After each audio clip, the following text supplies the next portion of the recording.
So in this video, we're going to cover some of the tips and advice that I've given to others over the years to help them get started running.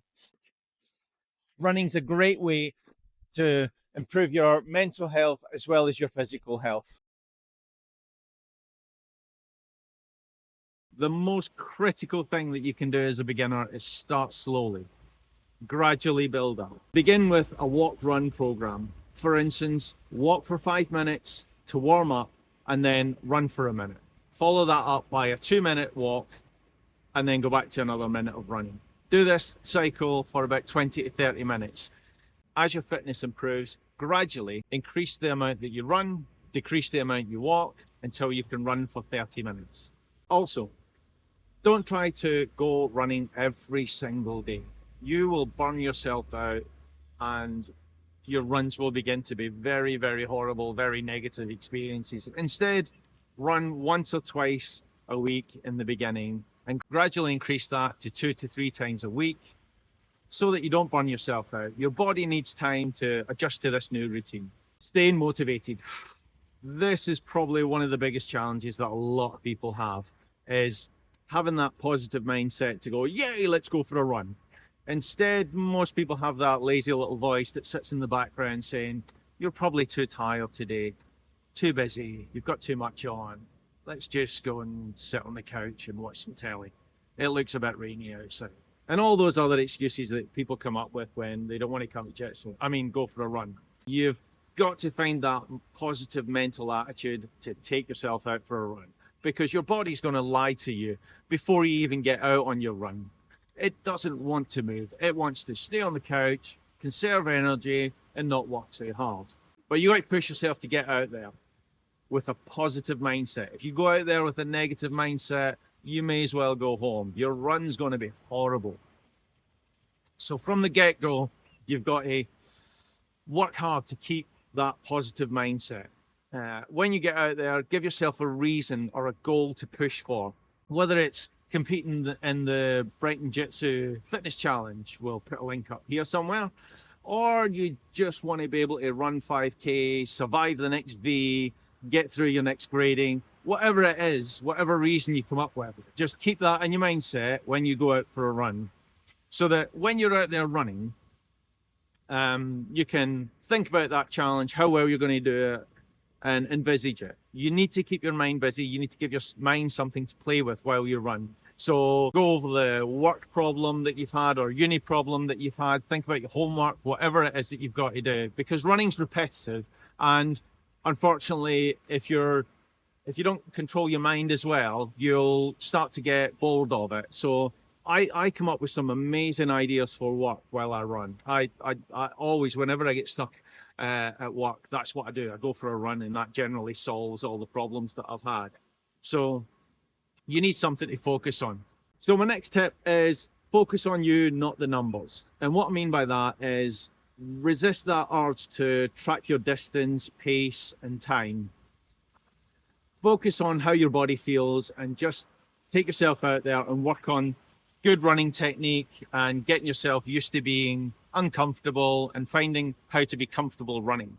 Find a comfortable running pace and listen to your body. Yeah. As you start off, you can use something like Google Fit or Apple Fitness to just track your run, but turn off the in-run notifications so that it's not prompting you to run faster or do more distance or tell you the time that you're running. Just go out for a run and forget about all that. And then as you get more confident, you build up, then sure, turn on the notifications and start aiming to run for either a set distance or a set time. But in the beginning, just turn it all off. Okay, so my next big tip is gearing up appropriately. And what I mean by that is choose appropriate clothing for the weather. As you can see, I've got a scarf, a hat, a big jacket on because it's cold out here on the beach. And it's in the middle of winter. And when I go for a run, I generally wear a hat and gloves because your hands freeze and your head freeze when you run. Don't go out in the winter in shorts. Always cover your legs, especially if you're new to running. You'll increase your risk of injury tenfold just by running in shorts in the winter. It's really not great for your skin. So make sure that you're wearing appropriate clothing for your run. If it's raining, take a light raining jacket with you. And obviously in the summer, shorts and t-shirt are great. Make sure you've got a hat and put sun cream on, and make sure you got that bottle of water as well. Hydration is incredibly important. Investing in good running shoes is essential. But initially, when you're doing your first few runs, especially if you're on the walk-run routine, you can just use your normal trainers that you would go to the gym, or your everyday trainers for that. And then once you get into it and you know that, yeah, running's for you, then I would invest in a pair of running shoes. To do this, go to your local running shop and they'll put you on a treadmill. They'll let you know what kind of shoe is right for you. This is a really important tip. You've got to get the right shoe for your style of running. But shop around, ask your local running shop if you're a student, if they do a student discount, and look at previous seasons as well. They often have the latest season out on the shelves, but they'll probably have a few of last season's shoes. They'll be just as good. Generally, from season to season and year to year, trainers' running shoes don't change very much. It might just be a color difference or a slight difference in materials that's used, but generally they don't change very much. So last year's shoes will be just as good as this year's, and you can save yourself quite a lot of money. Also, only wear your running shoes when you go running. If you wear them every day, you'll wear out the padding and the sole much quicker, and when you go running in them, they won't be supportive and they won't be as comfortable to run in, and you'll have to end up buying another pair. So only wear them when you go running. So prioritize safety when you're running. What I mean by this is either go running with a friend, or if you're going to run on your own, make sure you let somebody know where you're going to run and when you're going to be back. If you're running in the countryside, wear some reflective clothing, and it's a good idea to invest in a head torch if you're going to go cross country. But generally, I would suggest starting off at your local park or go for a run along the seafront. But find a group to go running with. If your club has club merch and club hoodies or sweatshirts or t-shirts, I highly recommend running in them. Not only are you promoting your club, but also people are less likely to mess with you because they think you're a martial arts expert. Okay, so plan your route. Use Google Maps or one of the many running apps that are out there to help keep your run interesting. Yeah, but in the beginning, I would start with places that you're familiar, running your local park or along the seafront. Okay, warm-ups. This is a crucial one. The warm-up and cool-down. Always warm up before. Don't do static stretches. Always do dynamic stretches with your legs swinging, arms swinging, knee-high kicks. Just warm up by moving, not by just stretching. Your muscles are cold, so you don't want to be doing static stretches. You will injure yourself. It's not good for you. Okay, and after your run, that's when you do your static stretches. That's when you're all nice and warm and you can stretch out your muscles and help get the lactic acid out.